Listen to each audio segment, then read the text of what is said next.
Previously on the Sunless Citadel. Alright then, we figured out where they are. We make sure to count how many there are inside.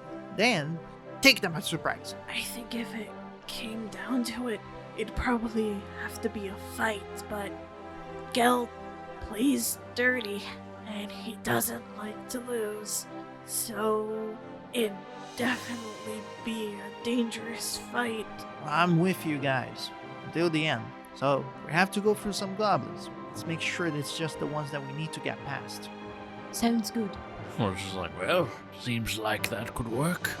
I think we have visitors to have fun with. Bigger than the other two hobgoblins, there is this beautiful hobgoblin wearing a very sturdy armor while petting what seems to be one of those stick monsters. And the creature quickly runs into her cloak, a cherry-colored cloak with oversized gray stitching. Now why don't you just tell me now where exactly you got that cloak? Spoils of victory? I have a thing. I like to keep stuff out of the people that I beat. I'm taking my sister's cloak back. She grabs onto the hilt. Let's dance. Throughout the vastness of the multiverse, there lies a tavern. As you approach its doors, you catch bubbles of laughter that rise and burst into cheers as colorful groups of travelers find comfort in their bonds. As you head inside, the smile of the tavern keeper greets you. They're an otherworldly being with a bluish, corporeal form. They wear attire befitting of an innkeeper, and they have a large, cloudy nebula for hair speckled with stars, which gently sways with their movement. Welcome to the Storyteller's Tavern, where stories are served like ale and a seat is open for you at every table. Tonight's special is the Sunless Citadel, an epic adventure of high fantasy with notes of friendship, danger, and most importantly, hope. Will our adventure survive to descent into the dungeon, or is there a dark and calamity taking roots far from the sun's reach? Start of the round, Thorn. Thorn sees all this happening, deflates a little bit. Oh, I don't have to do my speech. And then realizes, oh no, we're fighting. Geld, Grinnell, I've come back from my exile, and I challenge your power over the tribe. And he's gonna shoot an Eldritch Blast at the Hobgoblin that's in front of Seeker. Raise your hand. It starts to glow a little bit, and as the flowery petals starts to emerge from the palm of your hand, the laughter comes in the back of your head. I thought you wanted to do this by yourself. His ears go down. Thorn slowly turns towards Methuselah and Mortis. His expression's quite readable in his eyes. They're saying, oh. Geld hurls in laughter. He starts to laugh deep from within his body, and he's just gonna spend his entire turn stunned by laughter of the situation. Thorn gets smaller. All of the confidence he had is gone. Next is Methuselah. So Methuselah's going to swing Yorick around. Their magical hands are going to play on Yorick a song that is very light. The instrument itself is going to start to glow red. Reminiscent in the music, there's the sweet laughter of children and this carnival-esque tone as I'm casting Fairy Fire. Everyone gets affected. It did hit two of them, Grinnell and one of the hobgoblins, the one in front of Seeker. So this red mixing with violet shades encompass around them. Anything else you would like to do? I see Thorn's look of panic, and I'm going to play a short ditty, and the strings are going to go all rainbow, and I'm going to give you bardic inspiration. All right, Seeker. That hobgoblin is still right in front of me, right? Would it mind giving me a deception check, please? I'm using insightful fighting. 5. I got an 11, so that means I get advantage on using my rapier. So it's going to be a 23 to hit. That's a hit. 5 piercing damage. You approach this hobgoblin that is glowing with the spell of Methuselah, and it thrusts deep within him. He takes it, but then he looks angrily at you. Seeker is going to say to them, you and I don't have to tussle. My fight is with her. Grinnell's turn. Grinnell puts her hand on the top of her makeshift staff, and with a reddish light, it starts to glow. She pulls out of the top of her stick what seems to be light that turns into a fire, and then she tosses it straight towards the chest of Methuselah. Critical impact. A total of 9 points of fire damage is inflicted on you. Methuselah just seems weirdly unaffected by it and is just smoking, just a little bit on fire. Next is Gel, who takes his whole turn just laughing. And as his 6 seconds turn ends, he looks at Thorn and goes, "I'm killing you." Next is the Hobgoblin that you just poked, Seeker. He slashes you with his sword that is so quick, it rivals your own speed. A total of 9 points of slashing damage. And he goes, "You're going after your sister. Mine is gonna beat the shit out of you first." Urki quickly grabs onto his holy symbol and he goes, "In Iliator's light, protect us against that blight!" A halo of light appears on top of Grinnell. The halo emanates with white light before it descends upon Grinnell with this reddish fiery column of flames, and it impacts her as she tries to dodge as best as she can, but it clearly hits her. It is now Durna's turn. As she stood up, she makes sure to gingerly put her little twig creature onto the chair. Stay still. Mama is gonna take care of a few pests, teaching them a lesson or so. Watch closely, and you might learn a thing or two. Especially, and then she turns towards you, how to skin a cat. And that's her turn. Mortis, your turn. Can Mortis get between Geld and Thorn? You have to pass Seeker and the Hobgoblin. He'll Dark Souls roll past them. You just get past the Hobgoblin. You have not left the area of engagement, but you are 5 feet away. So I'm gonna use my bonus action to unsheath my greatsword. He's gonna hold it in front of him. He's gonna be like, "If you think you're killing that boy, then you have another thing coming." I'd also like to prepare my action to slash at him if he gets close to me. Now it is the turn of the last Hobgoblin. This one has been the farthest away from the rest of the group. He goes straight towards Mortis, wielding his long sword. He approaches you and he goes, "You're the only one worthy of fighting here. Draw your blade before I have soup out of you." My blade is already out, you simpleton. Get any closer and I'll drive it through your chest. He smiles and goes for the attack, holding the long sword with 2 hands with incredible speed and power, akin of that of what would be a jaguar or something of the sort, causing an excruciating amount of damage as it goes past your defenses and impacts you for a total of 19 slashing damage. We're gonna die. Top of the round, Thorn. Thorn's ears are still quite pinned. He's seeing quite a bit of carnage around him. His friends trying to defend him. He takes a deep breath, closes his eyes, and internally he dips his hand into a pool of madness and he says, "I guess this has been fun, but you're up." Grabs the hand of a much more eccentric Thorn and pulls him out of the pool. Thorn comes back laughing maniacally, ready for some fun. And he looks at Geld and goes, "This is going to be fun." He raises his hands and with this huge smile that is almost as long as his face, he blasts this energy of red flowers tinted with orange and purple towards Geld. Does a 22 hit? Oh, that's a hit, all right. That's 13 force damage. He hits square into the chest of Geld. The impact bursts into a small fireworks on his chest, and he just flies a little bit. "Arr, you dare! Oh, I am going to make fiddle out of you." Thorn just goes, "Isn't this fun?" Methuselah, your turn. I'm going to cast Distant Whispers, so I need a Wisdom saving throw. Total of 19. Passes, but takes half damage.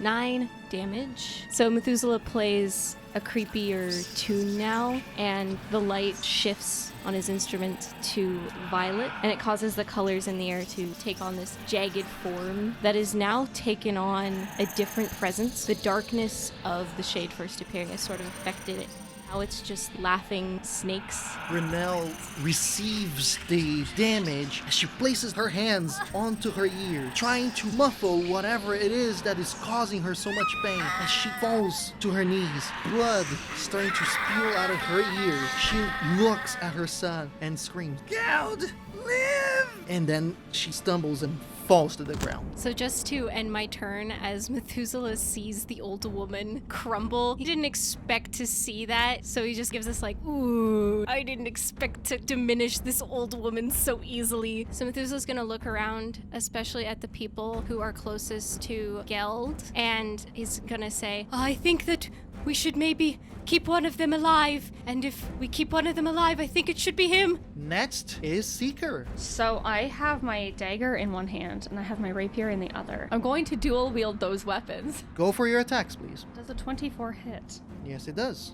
Roll for the damage. So the damage for that is going to be 8 so far. And then for the dagger, I'm going to say that probably doesn't hit. With a quick thrust of your rapier, you're able to injure the enemy quite deeply. But as you go for a quick stab of your dagger, he's easily able to knock your hand out of the way before damage is inflicted. Now it is Geld's turn. Considering that he's not engaged with anyone and listening the last few words of his mother, he hits the butt of his sword onto the ground with a growl of frustration and then dashes. And he's able to get all the way towards the door and grows through it, closes it, and then you guys hear a... He's out of the combat. And with that, it is now the turn of Hobgoblin that is engaged with Seeker. A really fast attack with their sword is able to gash into the side of Seeker. Let's see how much damage is inflicted. It is a total of 16 points of slash damage that goes with a twist attack. At this point in time, Seeker had 12 hit points left. Alright, so Seeker is down with this attack maneuver. The Hobgoblin just screams out of frustration. I got you! Next is Urki. As he sees their comrade fallen on the ground, they go, "By Lirta!" And he charges his full speed to be able to go all the way to their friend. And with a quick slide, he grabs onto his holy symbol and starts their prayer. By the knowledge of Lirta, please keep this one alive.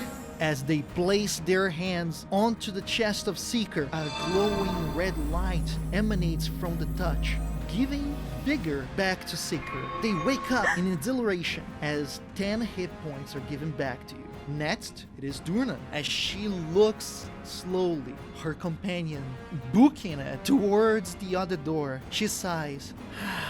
And that's that session of punishment to him later. She steps forward, one step closer to Mortis. She looks at her brother and says, "Go help the other one. The younger one is having troubles with the cat." And then the Hobgoblin just looks back at his sister. Fine. And that's it for her turn. It is your turn now, Mortis. After taking that brutal attack last turn, he's gonna glance over at the guy who hit him. Well, if that's how you want it, then let's dance. And he's gonna swing his blade at that guy. That's a 10. Although you bring the great sword up, he's able to notice it in the last second and quickly parry your attack to the side as he lunges himself to the left. He goes, Durna is gonna tear off your hide. And now it is the turn of the Hobgoblin that he just attacked. He's going to sidestep around you so he can actually start engaging with Seeker. You have an opportunity attack now. That's a 13 to hit. As you go for a quick strike, the Hobgoblin is able to sidestep it, approaching Seeker. This Hobgoblin now goes for a thrust attack. But Seeker, as they wake up, they are able to roll to the side, and that way they are able to evade the attack. It is the top of the round. Thorn. Thorn is going to raise his hand. He's going to cast Crown of Madness on that Hobgoblin. So he will need to make a wisdom saving throw.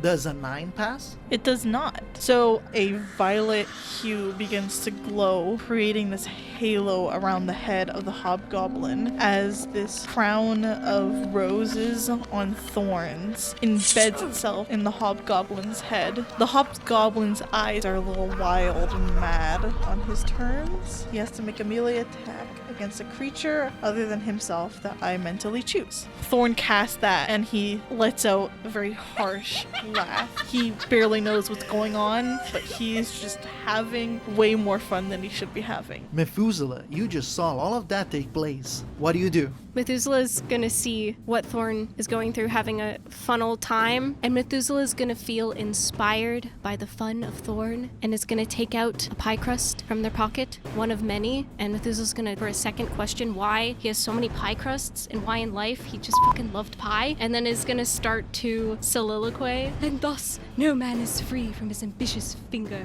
The great tragedy of life is there's never enough pie. And then I'm gonna yeet the pie crust at Durna, and then the one who's closer to Durna, it's gonna crumble in the air, and it's gonna transform in this blue spinning light, which grows and grows and grows until it's this almost weirdly magical cube. As the cube descends, the colors brighten, and they have to do a wisdom save. The Hobgoblin got a 2, and Durna got a 7. Off to clown college they go, as they just start laughing for literally no reason, and they're incapacitated, and they have to use all their movement to run in a random direction. And lastly, as this spell takes place, the light around the one hobgoblin diminishes as I have lost concentration of fairy fire. Next turn, Seeker. So since Urki's within 5 feet of that guy, guess what I get? Shadow allows sneak attack in one of your 2 attacks with 2 quick thrusts. You try to attack this hobgoblin, but surprisingly, he is very good at combat. He's able to deflect both attacks in an incredible speed.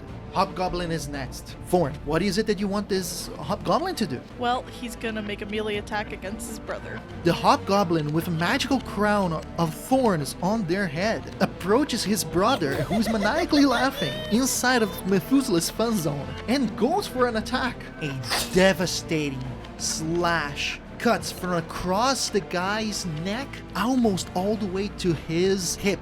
The one who's maniacally laughing goes to the ground to one knee, laughing still, but with tears on his eyes. Next is Urki. Seeker, under your breath, you hear Urki saying, "Learta, guide me." He approaches the hobgoblin with the crown, and he goes for an attack with his club. As the hobgoblin with the crown of thorns is distracted, Urki gives a fast hit on the back of the knee, making him go down onto one knee as well. And then he twists his body, making a complete circle, and then smacking the head of the hobgoblin. You hear a horrible as the head is jolted backwards, and the hobgoblin with the crown falls. As he falls, the flowers immediately wilt into dust and the thorns rot into mush. Urki then says, I killed him! I killed him! Hobgoblin down. Next is Durna. Let me roll a dice to see which direction she will run into. She is maniacally laughing as she has eyes locked onto Mortis. But her body turns before the head as she just bolts to the direction of the pit. On her dash, she literally just wills herself past the low parapet. Her knee gets interrupted. She flips and she falls. Rip. So Methuselah sees her run past and is gonna be like, "Oh, sorry." Durna falls into the 80 feet shaft with this long until you cannot hear it anymore. Methuselah's like, I'm not used to murdering people. Those kind of croissant this thing. Mortis, your turn. Mortis witnesses this. His whole battle-hardened state is just shaken for a second. And then he, quickly shakes it off. All right. Is there a way for me to move to engage the guy that just ran away from me? There is a way, but you will literally go inside of the fun zone. That was his original plan, and then he saw what happened to Durna. All right, different plan. And then he's just gonna do a more direct charge towards the guy. I wasn't finished with you yet, scum. And I'm going to use my bardic inspiration that I remembered that I had. 14. Unfortunately, it doesn't hit. Oh, Mortis. Mortis is useless this combat. I should just jump in the pit. As you bring the blade upwards to do your final attack, you see him there on one knee, laughing in effect to the Methuselah's spell and crying due to the pain and emotional charge of his brother attacking him, that you hesitate. And that is just enough time for him to start running as the effect of the fun zone takes place on him. Lunging upwards, extending their legs towards the direction of Seeker. He smacks into you and, on the process, makes himself and yourself prone on the ground. Up and around! Thorn! Thorn is going to see this hobgoblin just running around going crazy. Thorn is going to cast Toll the Dead. A green light glows around the hobgoblin as these snake head fritillary flowers that are checkered patterned appear, and he has to do a wisdom save. Does a 4 pass?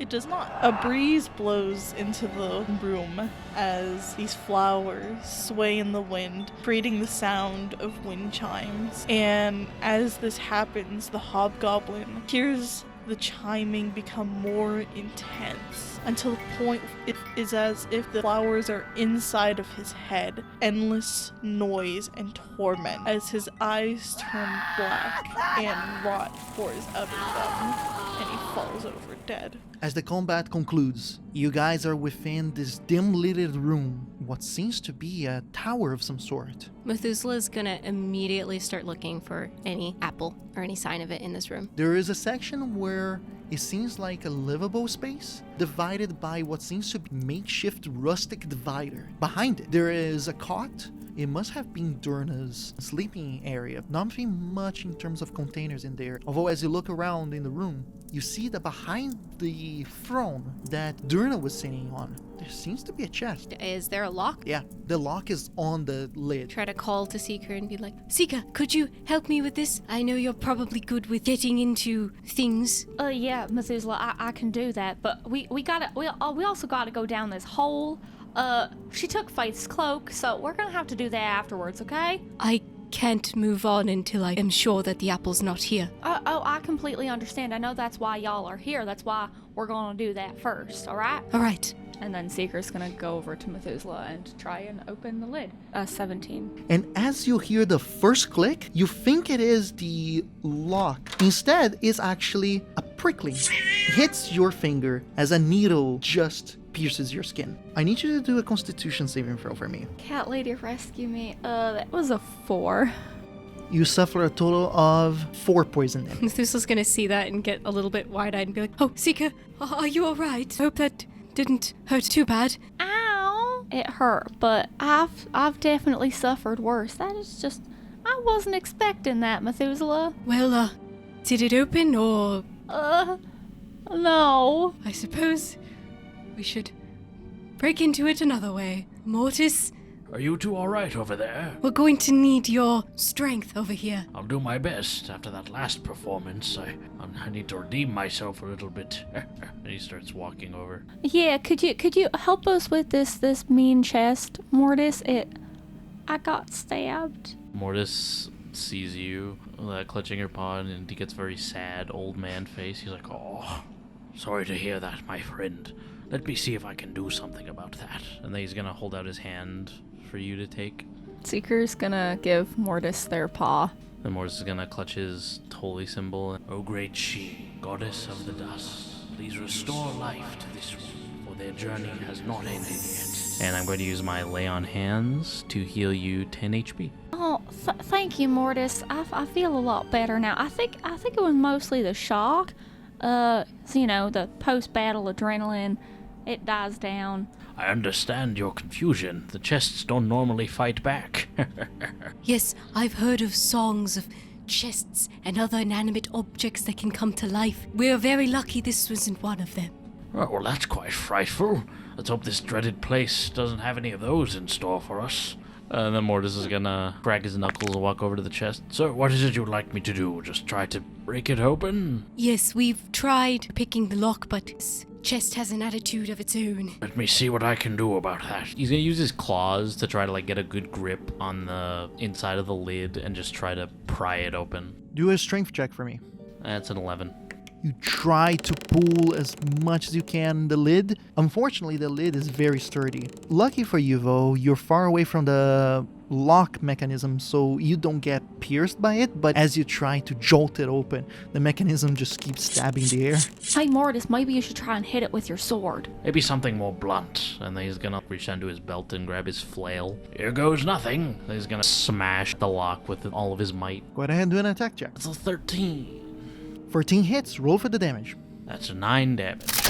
Yeah, It's pretty much destroyed the lid. You can easily pry it open now. That's done it. Now let's give this a try. He's gonna do what he did before, try to pry it open with his claws. You pry it open. And as you do, the sound of jiggling does echo from inside of the chest. Within, you guys can see a considerable amount of money, as well as 4 gems of this very dark crystal. On this episode of Thorn is left unsupervised.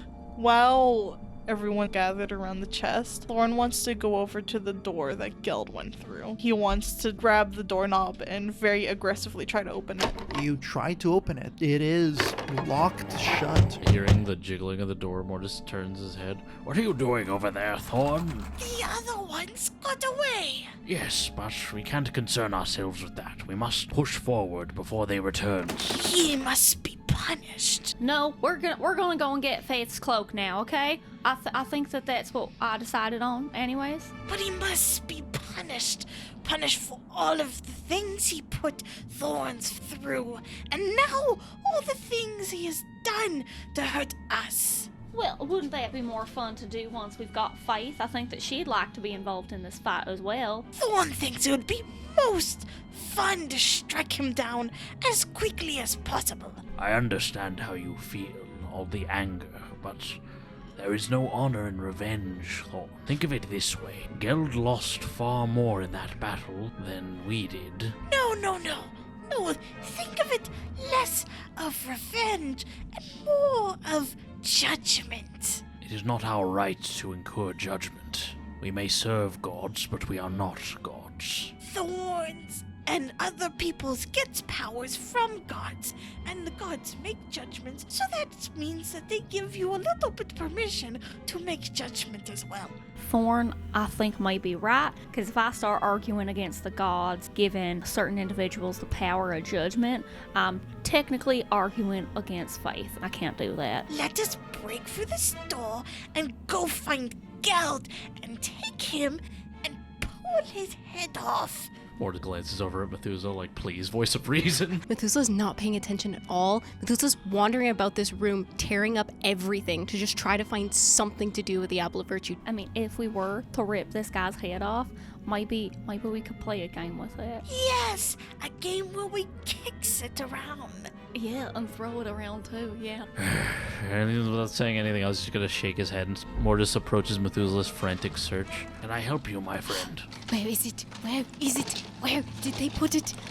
I need to find it. I need it. After a few moments of searching, like a good 10 minutes, because it's a relatively big space, you're certain that there is no apples in here, or any signs of apples. Mortis, like, after kind of glancing around, I'm not sure that it's here, Methuselah. I have to be certain. I need to know for sure. I can't leave any stone unturned. There is a way. I've never sought out an object using this spell, but I believe it will work.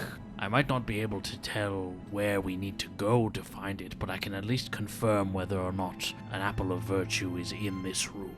Thank you. I would appreciate that. Mortis is gonna walk towards the center of the room. He's going to clutch his holy symbol, hold a hand up, and close his eyes. Almighty she, goddess of the dust, grant me your mind's eye, so that I may seek out the magical essence of the world. As he's casting this spell, he's gonna be enveloped in this yellow hue, and from his outstretched hand, dozens of little tiny magical moths appear, start flying around the room in a 30-foot radius. Even though Mortis' eyes are closed, he twitches as though he's actively searching the entire area. You walk a little bit because it's a big room, so you need to cover as much of it as possible as you have this spell, but quickly you sense it as, after walking a little bit, great majority of the yellow spectral moths starts to converge onto the dead body of Grinnell. Mortis opens his eyes, and for a brief second his irises are like the same yellow as the moths. Well, from what I can tell, there seems to be a great magical aura coming off of that woman. You approach the corpse of the dead goblin and you turn. Do an investigation check to be able to see what she has within her. 21. You find it on the inside of the rag that she uses as a jacket. you see a scroll inside. You open one, and it has crude goblin writing on it. Mortis is gonna see you pull out the spell scroll. Oh, interesting. I haven't seen a spell scroll in an age. While my detect magic is still active, I might be able to help you identify it. Let's do that. Mortis is gonna hold his hand over the scroll, and then his eyes are gonna turn that same shade of yellow. Your eyes flashes, and as the scroll is open, you see a certain afterglow coming from the scripture. It glows red. And Methuselah, based on some of the symbols, it gives you the impression that this scroll has something to do with fire and or light. From the energies that it's giving off, I believe this might be some sort of evocation spell. Yes, that makes sense. These spells that I'm able to cast kind of have this reddish glow as well. I'm sorry that we weren't able to find an apple, but I'm certain that it will be deeper into the dungeon, perhaps closer to the garden that we heard about. I'm just glad at least that, I know for sure that it wasn't here.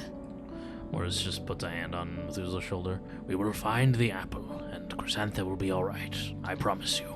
Thank you, my friend. It means the world to me. Mortis glances over at the others. Now, shall we go see what our two ingenious friends have gotten up to? Maybe with our combined strength, we will be able to open the door. Maybe.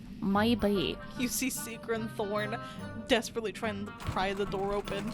Have you guys ever tried to stab a table? That's basically what Seeker's doing by stabbing the door. Not even a quarter of an inch goes through the door. Is everything okay over here? I sense some anger towards this specific door. Well, we're trying to go and find Geld to rip his head off and then, kick it around and throw it around. Oh my, why would we want to do that? Judgment for judgment, yes. Geld was mean to Thorn, and Thorn's our friend, so we get to deliver judgment. Seeker, my friend, are you not interested in seeing if we can recover Faith's cloak before we confront the goblins further? Well, finding Faith's cloak and finding her, but at the same time, Geld was mean to Thorn and tried to kill him and tried to kill us, and so I don't want Faith to have to deal with this guy, because what if he's mean to her? Well, I'm not sure that murdering someone because they hurt us is the best action. I know that Gale doesn't seem like a good person, but if we really want the goblins to not attack us and sway them to our side to go against the druid, we shouldn't be killing their leader mercilessly. But wouldn't he have killed us if he had been able to, if we weren't as strong and awesome as we are? Yes, but that doesn't mean we shouldn't be the better people.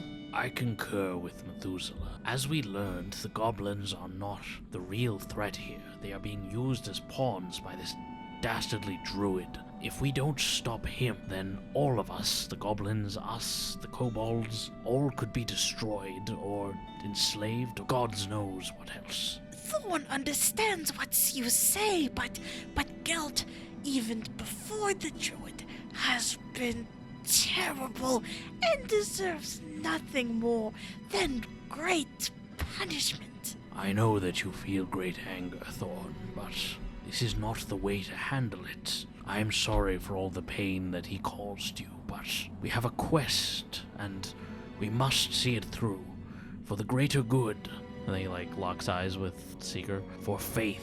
Does that mean we're going down that hole now? I suppose if you are willing to not go through the door, we can continue on our way. Maybe it would be a good idea to have Faith with us before we do this, just so we have an extra pair of paws. Yes, we gather our army, and then we go and kick Geld's head around. Thuzel is just looking at Seeker in shock. Thorn is calling for war, and here you are okay with this. Sits wrong in Methuselah's stomach. Mortis locks eyes with Methuselah. You can see from his expression, it's very much this is the best we're gonna get. Let's just take the win. Thorn nods, goes, Yes, we will get Geld.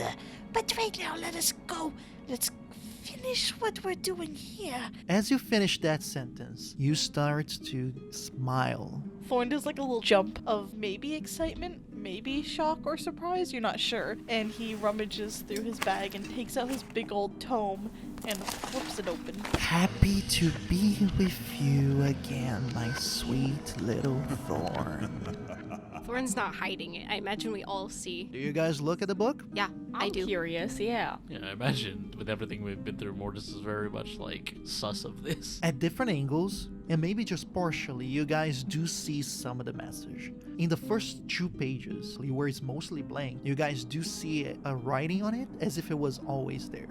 I missed your fun and happy side. Now, I would like you to give me a gift of apology for leaving me alone without any fun. Thorn hugs the book very close to his chest and goes, Oh, Thorns is so sorry. We'll never leave again. Loves you very much. You look at the page and there's a new script there. I'm happy to hear, Thorn. Now, give me the black shiny rock from inside the deep meaning hobgoblin's chest. Thorn will look around and be like, There's chest? Mortis is ignoring whatever Thor's saying, right? He looks at him with a very serious face. What's he asking of you? I need a nice shiny rock from the chest. Why? I don't know, because I was mean and they want it. I don't like when you do this creature's bidding. Besides, I don't think you should have to apologize, because it was your choice. You shouldn't always have to do what this person says. You're talking too much. 1 second. and he'll look down at his book. Why do you need this rocks? I like to play with shiny things. Thorn needs it as a gift. Nothing else. I don't think you should be giving gifts to this Marquis. Well, I don't think that you should tell Thorn things, so Thorn wants the rock. Mortis looks at you for a while, just unmoving for about 3 seconds, and then a look of defeat washes over his face. Do what you will, Thorn. I can't control your actions. Okay, but where's the black shiny rocks? Thorn will start wandering around looking for the chest. I'm gonna go up to Thorn. Thorn, remember earlier talked about fighting this voice, this mean person? I don't think that you need to listen to them. Yeah, well, Thorn wants to. Oh, it was so bad. Thorn likes it this way, so happy and nice. And now Thorn can give them many gifts and give back. They give much gifts as well. It is very nice, but Thorn needs that rock. Where is the rock? Yes, but the gifts that the Marquis gives you aren't always nice, and it's not always to your benefit. Especially now, when you ignored the Marquis, you were able to go into the Goblin village. You were able to talk to your people again. You were so brave. You didn't need the Marquis in that moment. What are you talking about? Thorns never did that. You did. I saw you. I was there. It was you, but you know, you were a bit different then. Oh no, Thorns would never do that. It was just a long sleep, and then Thorn wakes up and was fighting against Geld. And now We's here, and now we will continue doing the quest. But first, Thorn needs that stupid rock. Thorn, you start to smile again. As Methuselah's talking to him, he starts looking at his book again. The elf annoys us. He's not fun. Why instead not take his gloves instead? Thorn looks at Methuselah and goes, Do you still have gloves? Yes, I do. Why do you ask? Can I see some? I'm knowing what's been going on, and I'm like, Oh, of course not. Especially if you're going to give them to the Marquis, no. No. Thorns will not do that. He wants them so that he can see how big your hands are. I'm inciting that. That's horrible. Can I have advantage? Because that's garbage. Yeah, I love that. I got a 15. Natural 20. Yeah, it's a lie. Sorry, Thorn, I can't give you my gloves. But, we're going to be moving on now, so you can stay here and look for your rocks, or you can come along and finish the quest. I'm gonna go over to Mortis. with a big smile, you sense another reply from the Marquis. Do not worry, my sweet, sweet Thorn. Just takes it when the elf don't see it. Okay, yes. Methuselah is not using them anymore. He does not need them. Thorn will just borrow them. And then he'll close the book and put it back in his bag and just kind of hobble over to the rest of the group. As you guys are approaching the shaft, you guys find Urki there. He's checking onto the parapet what seems to be these white and gray vines that you guys have noticed before when you entered the room, but didn't think twice about it. And as you guys approach, he goes, "Hey, while you guys were talking over there, I made sure to check out these vines. They, although sickly looking, they are surprisingly strong. We might be able to climb down just by using them." We can do that? Is everything okay? You guys look tense. Just some situations, but nothing important. Alright then, so what are we doing then? Suppose we're going down. I just want to say, when we find that Durna, the one who stole Faith's cloak, I want to be the one to finish her off, okay? Because she hurt my sister. Are we certain these vines will hold?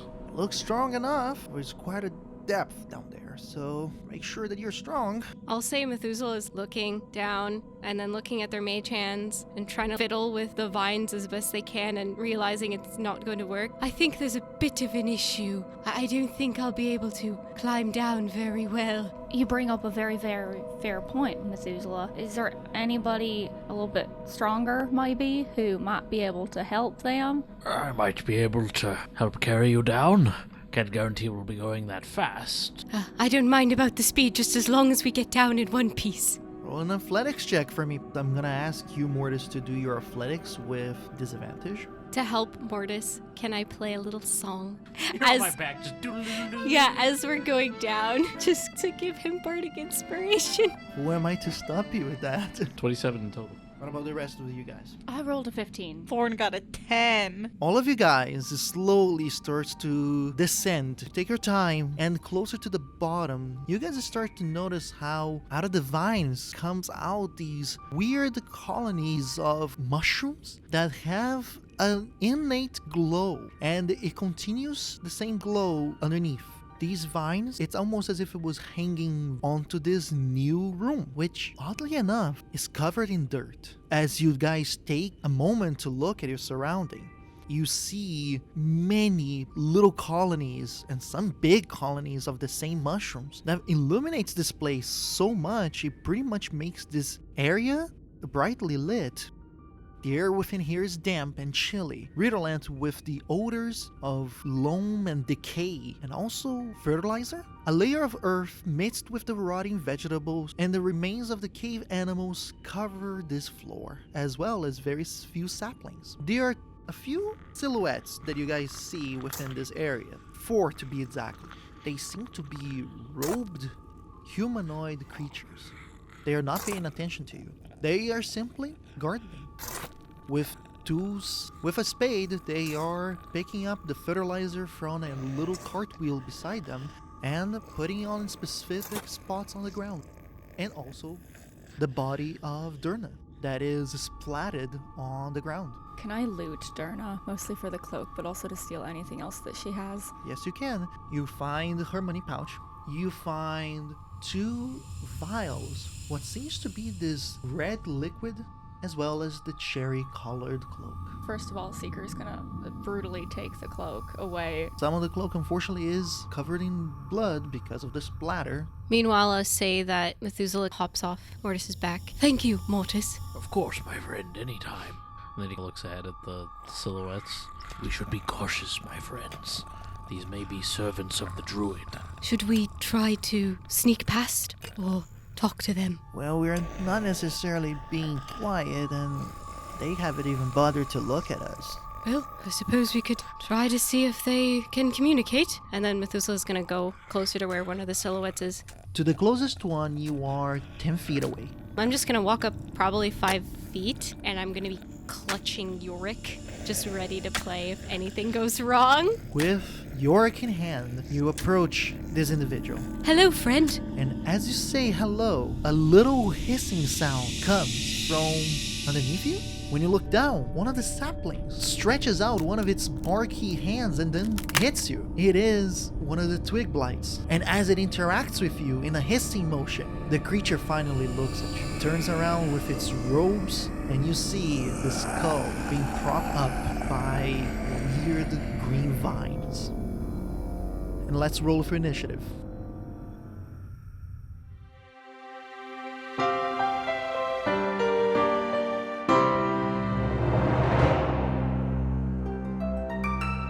You've reached the end of this episode of the Sunless Citadel. Thank you so much for listening. Subscribe to us on whatever app you use to listen to podcasts. And be sure to catch the next installment of the Sunless Citadel every Thursday at 12 p.m. EST. If you like the show, please consider leaving a review. It's a small way to show your support that goes a long way. To connect with us, follow our social media accounts. And if you'd like to support us, you can head over to our Patreon to join the conversation, view sneak peeks of our next project, and discover our fantastic bonus content. Our intro score was created by Patrick Corton from Off the Beaten Path musical. The Sunless Citadel can be found in the Tales from the Yawning Portal by Wizards of the Coast. The world of Nosso Mondus was created by Pedro Stockler. Thanks again for listening from all of us at the Storyteller's Tavern.